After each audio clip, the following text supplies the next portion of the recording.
Hello, welcome to Toffee TV. This is the Toffee TV Everton podcast.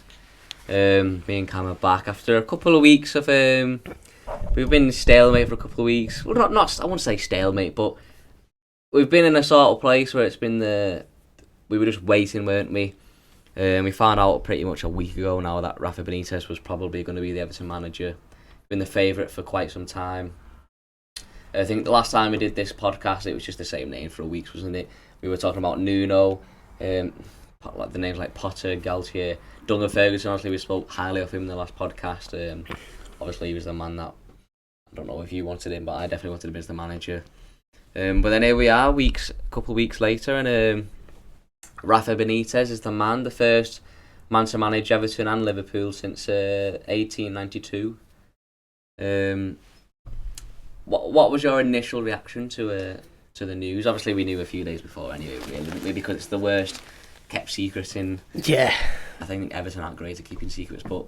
Yeah, no, you're spot on. It was the worst kept secret in football, wasn't it? Really, and we've known this news was the case for at least a week and a half now. And it, like you said, we went from various names being in the hat, and you had your Galtier, your Potter, your Nuno, Benitez was there, and we all sort of sat there a couple of weeks ago, and I think we said on the podcast that we were just waiting for that time where it's one name and that all of the other names sort of drift away, and it's just one name leading the race, and then obviously that name to be announced, and that was what we've had for about the last week or so. So I wasn't massively surprised on Wednesday when it was announced, to be honest with you. Obviously Tuesday during the England game we had the news break from Dominic King and I think Jay Bear from the Telegraph and various other sources saying the deal had been agreed and signed. So it was very literally for the entirety of Wednesday morning, Wednesday afternoon, just waiting for the announcement. So when it was announced, there was sort of a sense of relief a little bit that it's now over and now we don't have to sit here and talk about 455 million different managers' names that were never coming to Everton in the first place, but we're going to talk about them anyway because some journalists have said that they're on the list. And obviously the fact that it's Rafa Benitez and his previous connections and this, that and the other, it's settled for me. I've digested it, I've sort of accepted it, and now I'm just looking forward to the future, to be honest with you. Like I said, I had my period of emotion, and obviously Rafa Benitez wasn't my first choice. I've said that before. He wasn't my first choice, and I didn't believe he was the right man for the job, but regardless of all of that, he's now the Everton manager, and the Everton board very clearly believe he is the right man for the job. So like I said, I went through all of those emotions a week and a half ago, 2 weeks ago, when we first heard Rafa Benitez's name thrown in the hat, and we first, heard of that Everton were talking to Rafa Benitez. So when it was announced yesterday, I'd already accepted it and digested it and was just sort of waiting for the announcement. And obviously he had his first interview, which was very positive, said a lot of positive things, spoke very well, very, intelligent man who speaks, he speaks a lot of the right things, doesn't he? So I'm just looking forward to the future now. I'm just looking forward to where Everton are going to be, who Everton are going to sign as well. We said, didn't we, a couple of weeks ago, that just get this manager stuff out the way and let's look at bringing in players, because it doesn't matter whether it's Rafa Benitez, Carlo Ancelotti or somebody else managing this squad of players. There's only so far you can go with a squad that isn't very good, and there's only so far Rafa Benitez will be able to go with this squad. He needs players to come in. He needs reinforcements, and hopefully Everton can focus on that now. But no, overall, initial reactions yesterday were just like, yeah, we knew it was coming, we knew it was happening, it's been announced. First interview was very good. I think a lot of fans have, it's settled with a lot of fans now. There's a lot of fans that at the start were very against it, and now it's sort of just like, okay, well, although he mightn't be the first choice, he's the Everton manager, so we'll back it and we'll go with it. How were you feeling then? Was there a change in emotion from a week and a half ago when it first became apparent that Rafa Benitez could be the manager here, to yesterday when he was announced, or is it very much still the same feeling for you? So, I don't think Rafa Benitez would have been many of Everton fans' choices. No, definitely. I think when it was the name was first thrown in there weeks ago, I'd have honestly said, I'd much rather have a Potter. I even said I'd much rather have Nuno at the time. I'd rather have Rafa than Nuno now. But it's happened now. There's no point sitting here and moaning about it. We just got to get behind him, like I've said many of times. But you look at the positives now, and to be fair, the way I'm looking at it now, we've got the situation with FFP and P&L. We've got to sell players to be able to go out and spend a lot of money. There's not a lot we can do with our squad at the moment. We'll probably sign a good few players. Granted, we get some players out the door, like some Moise Keane. At the moment, they're trying to get it. It looks like they're trying to get a loan deal done, PSG, and if you can't sell him, then keep him. But at the moment, it's not a buyer's market. Everyone's skinned. So getting rid of the deadwood, getting rid of some of these players that might get a bit of money in, it's going to be really hard, and we have to get rid of them to get players in. So the way I look at it, which manager can come in and overachieve, do a good job with the squad that he's got now? I look at Potter. It's going to take him a good few years to embed his philosophy and get the players that suits his style of play.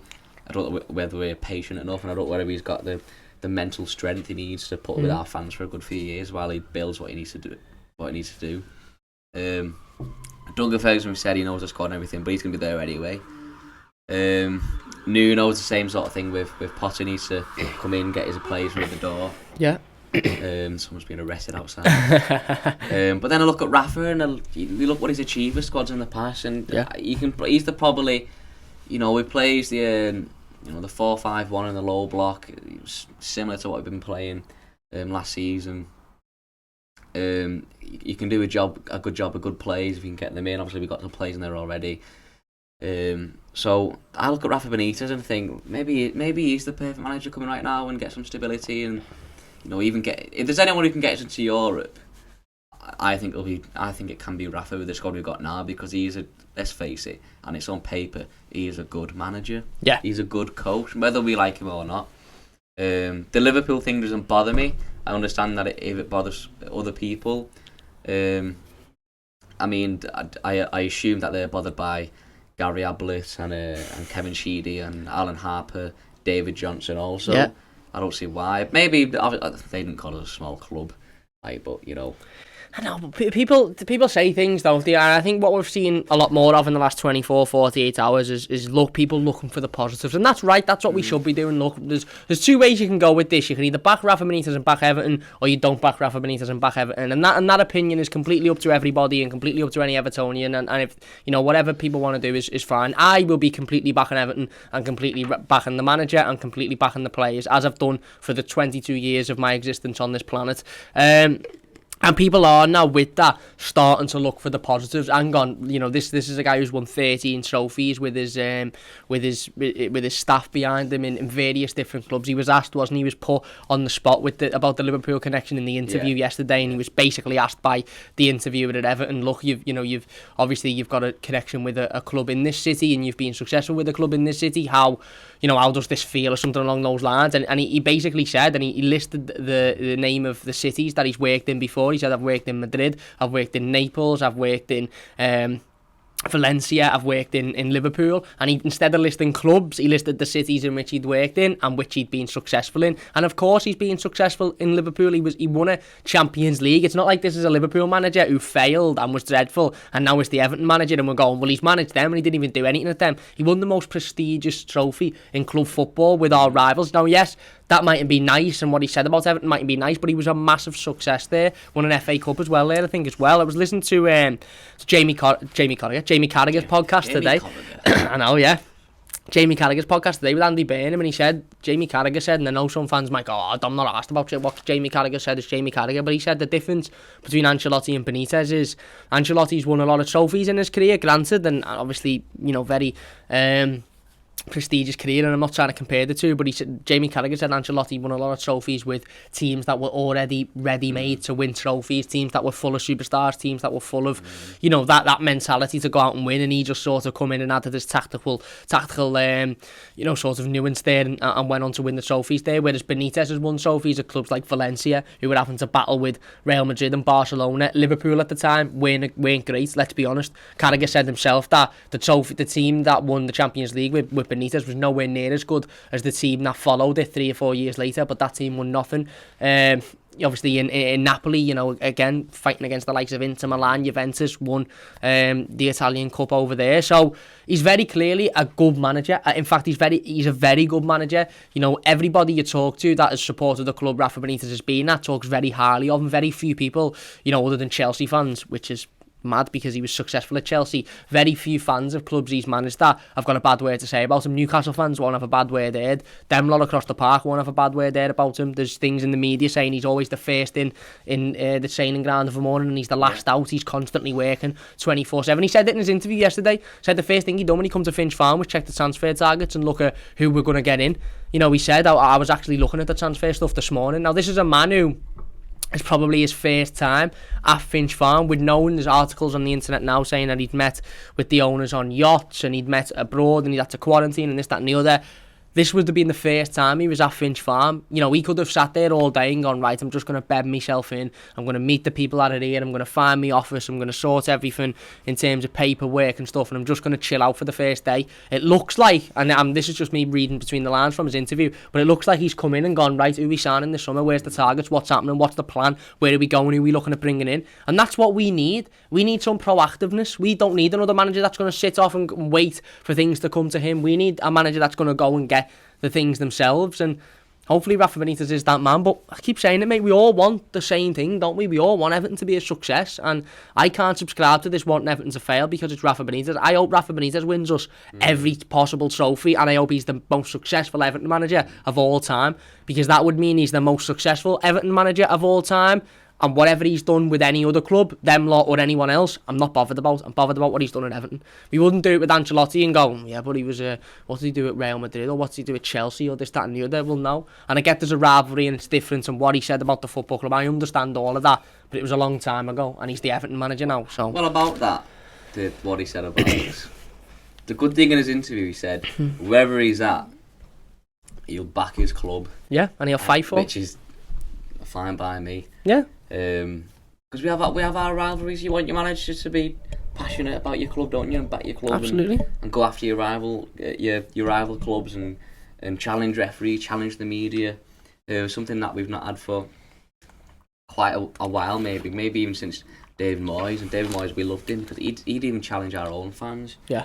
You know what I mean? It was passion. So yeah, I suppose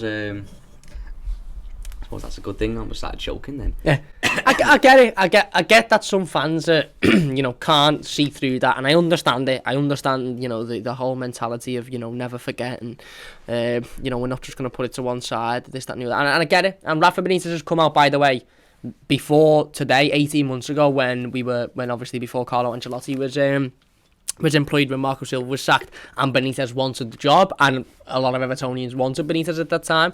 Benitez come out on Monday Night Football with Jamie Carragher and Gary Neville, I think, and said, I didn't mean it like that. It was taken out of context. It was taken out of the situation and meant something different. And yet you might say, oh, that's just him backtracking because he wants the job, this, that and the other. But if Rafa Benitez wants the job because he believes he's the best man to take Everton forward, and the board believe he's the best man to take Everton forward, and he believes Everton will be a success under him, then why are we allowing a comment that happened 15 years ago to get in the way of that? Would we rather that and say, well, we're not going to bring Rafa Benitez in, who could very literally win us trophies and turn Everton into a success because of what he said 15 years ago. So we'll bring in Eddie Howe because he's a blue and he goes there, he might go the game every now and then, and he loves Everton, even though he's nowhere near as good of a tactician as Rafa Benitez is, and some would say was because he hasn't been there for years or whatever. We'll bring him in because he's a blue and he hasn't said anything bad about Everton. You want the best man for the job, and the board clearly think that's Rafa Benitez. Fans might disagree. I wasn't my first choice, but ultimately the board have made a decision they feel is right. I don't mind if fans disagree about it. I still understand why some people might still be angry. Yeah, absolutely. The worst thing is when you see people trying to force your opinion. You're not allowed to if you're not allowed to like someone, and then people are trying to force their opinion on you and go, you're not allowed to like it, you're not allowed to support him. Oh, I support Everton, we support, you support exactly. Everton. The managers and players aren't here forever, like you said the other day. It's the club. The club's bigger than the manager, and the club's always going to be bigger than the players. Yeah, absolutely. And we'll always be here. There's only one set of people that will be here with the club throughout, and that's the fans. The managers won't. Rafa Benitez will come and go. Carlo Ancelotti come and went. A new manager will come and go, or somebody else. Players will come and go. Whether you like it or not, Dominic Calvert-Lewin will leave Everton at some point in his career, whether it be in the next 12 months or whether it be in 10 years' time. Luca Dean will leave Everton. Ben Godfrey will leave Everton. We will never leave Everton.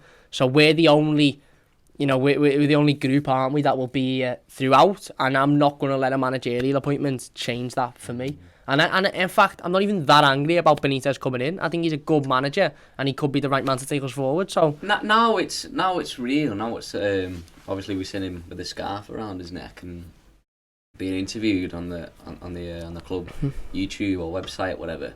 It there's a bit of excitement in it. I know the football's not going to be great, but if he comes in and does the best he can with the squad and grinds out results and gets us into Europe, which is a hopeful expectation, then I'm happy much rather that than at the moment. I don't think the fans are quite ready. I don't think the club's ready. I don't think the fans would accept it. A manager come in and spending 3 years and we're just crap because they're trying to embed his philosophy and it's second nature to get the players in. Just come in and just get some stability, get us into Europe. Yeah. We'll improve the squad over time. We'll get better because we know Rafa with a good squad and world class talent has got close to winning the league. When he had the 09, it was 09 like Torres and Gerrard, Xabi Alonso. They almost won the league, didn't they? Mm-hmm. It's between them and United, so we know.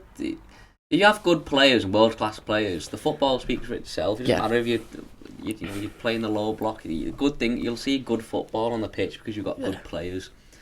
I also think that's a really good point. I think it's a key thing to remember is that look, this summer transfer window is massive anyway. We need reinforcements and we expect reinforcements. We know Marcel Brands wasn't present at Finch Farm yesterday because he was quarantining after returning home from the Netherlands. He was in the Netherlands because... Hello, Dumfries. Yeah, hello, Denzel. Hello, Denzel.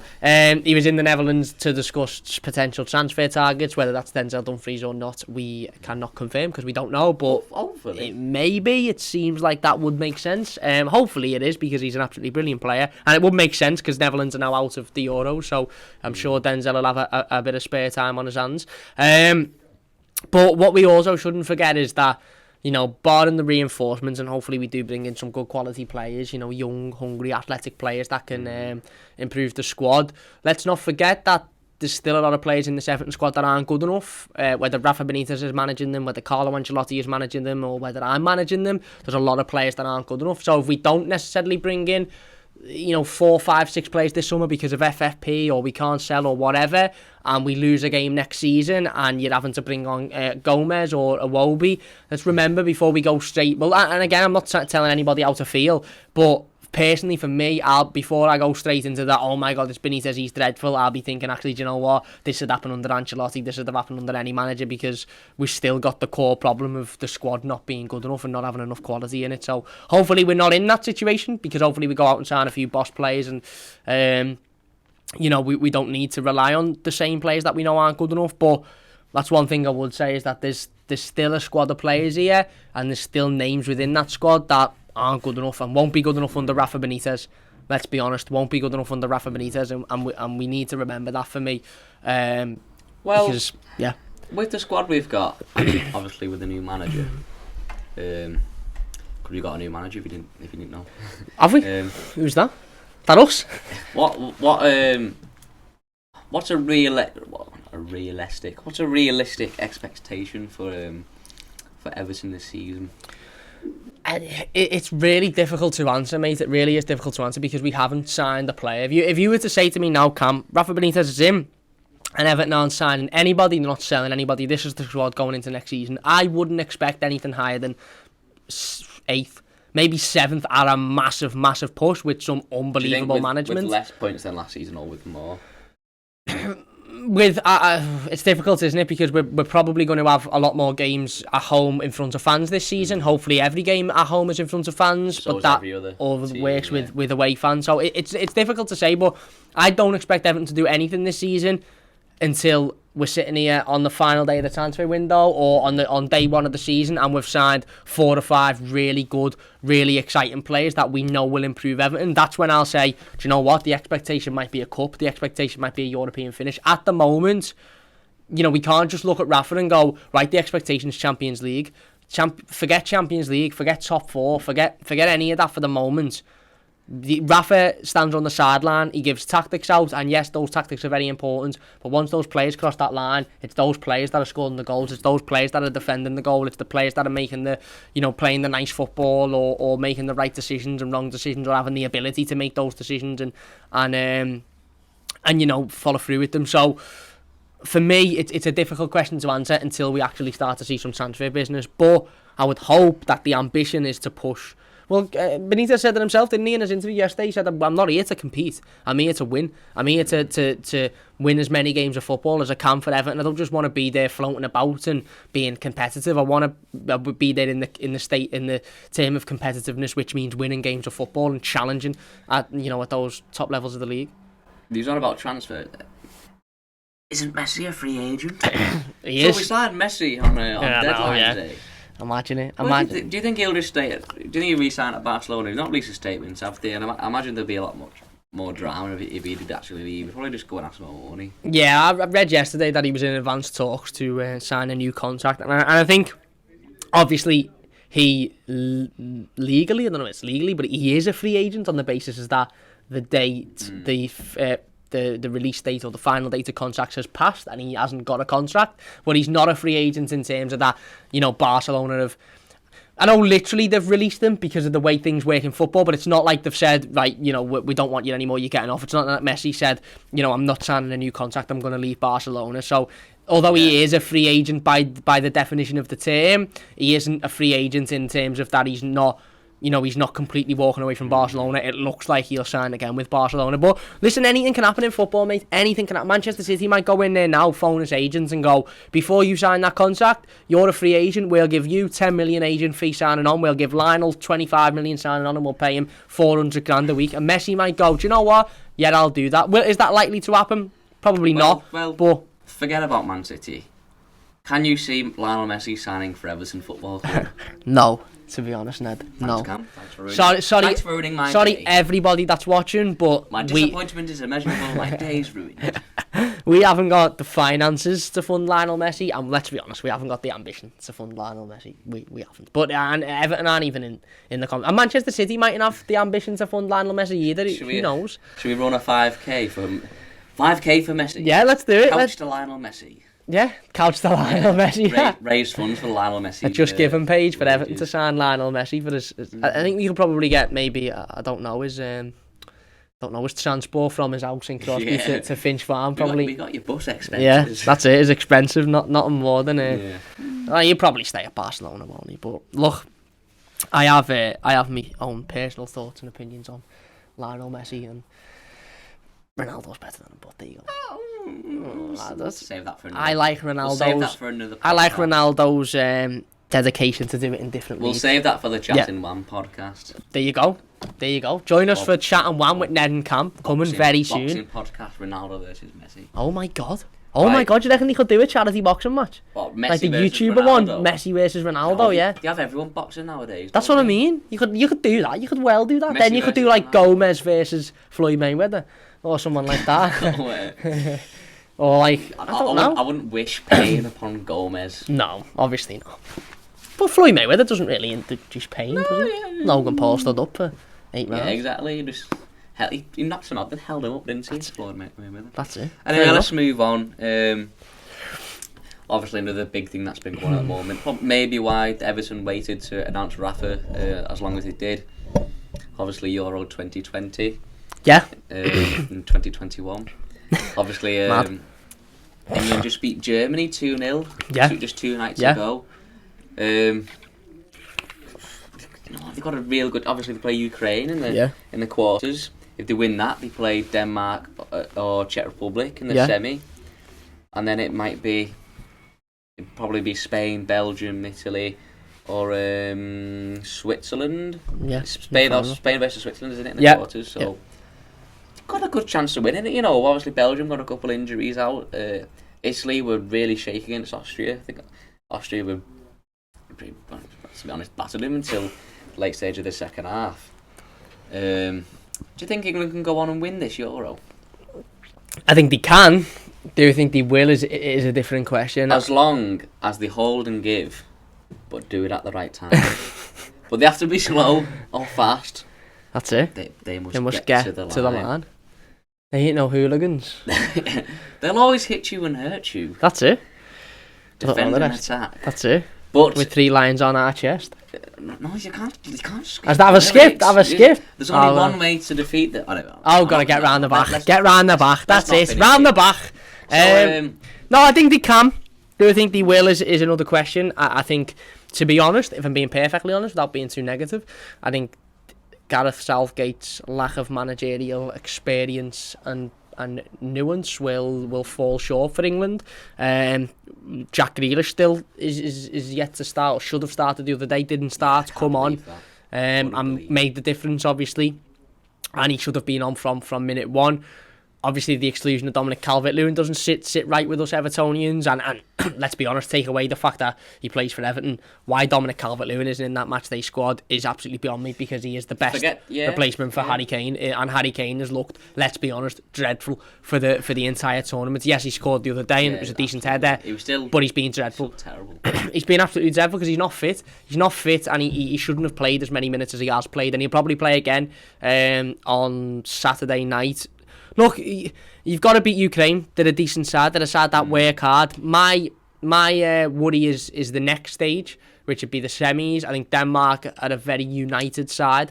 They work for each other. They fight for each other. They battle. Obviously, they're the real underdogs in this tournament. I feel like they're everybody's sort of second team, with obviously what happened early on in the tournament with Christian Eriksen. I wanted to do well. And since then, they've been brilliant. They've been absolutely brilliant. The fight they've showed, the quality they've showed, the ability they've showed on the ball. They look like a very, very good team. And I question whether a team with that amount of togetherness and that amount of fight and that amount of determination will be too much for England. Obviously, England have got a better quality of play than Denmark, as England have got a better quality of play than every team we will come up against now until the final.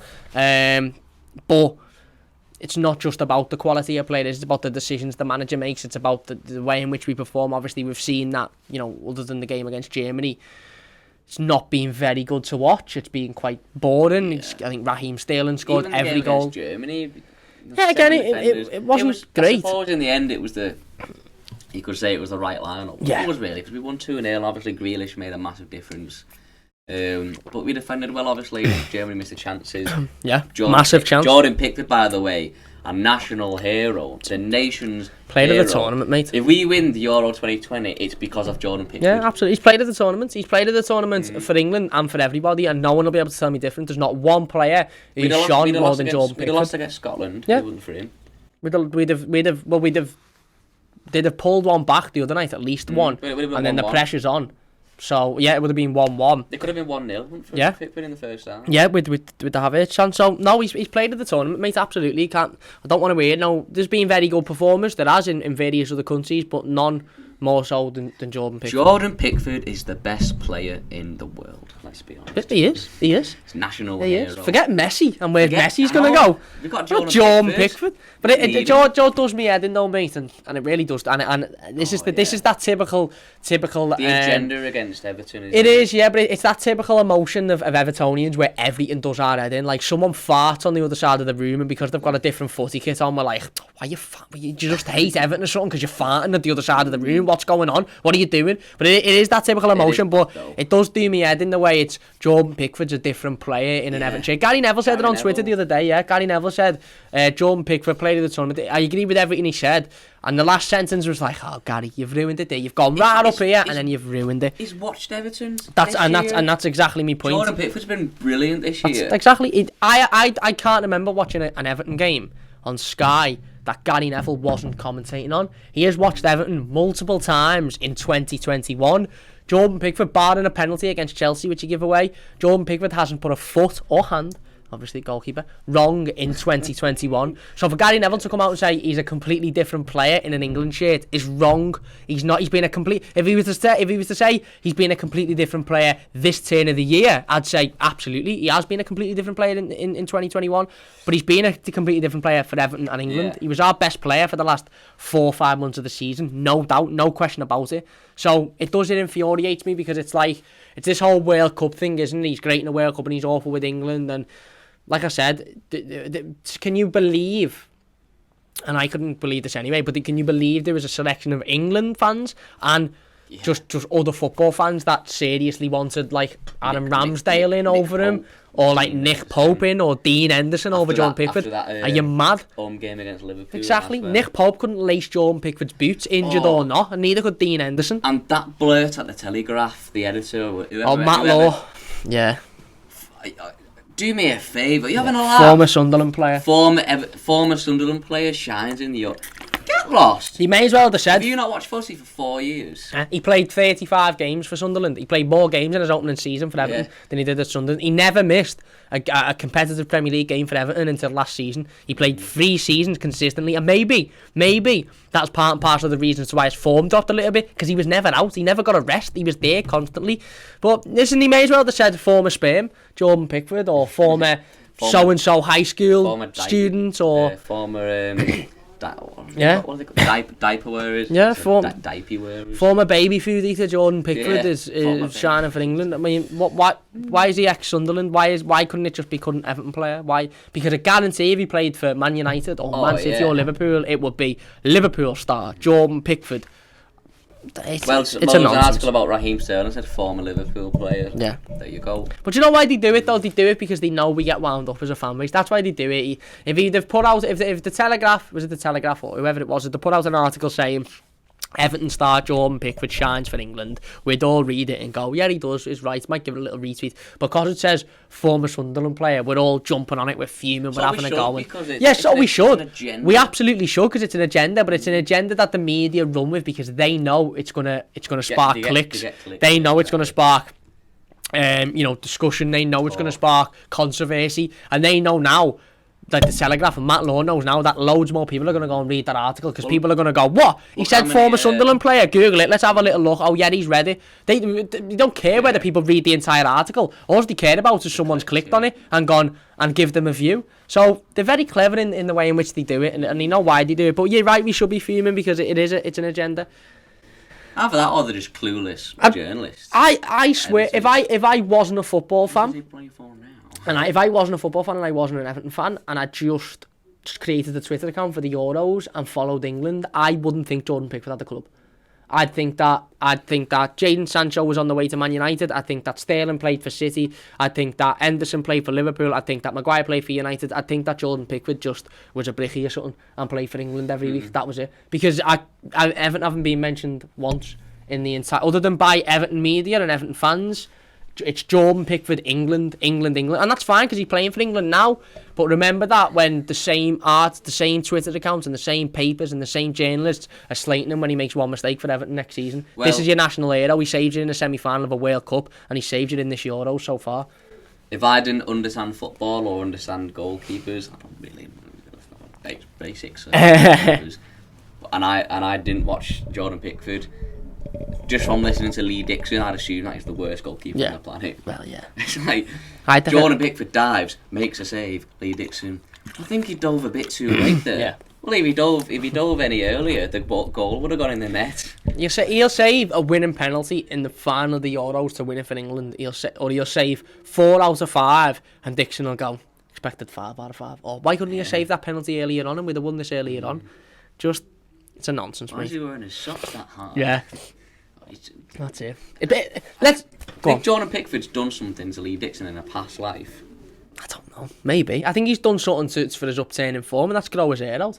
Every time ever since he's had that haircut, he's just been amazing. Absolutely amazing.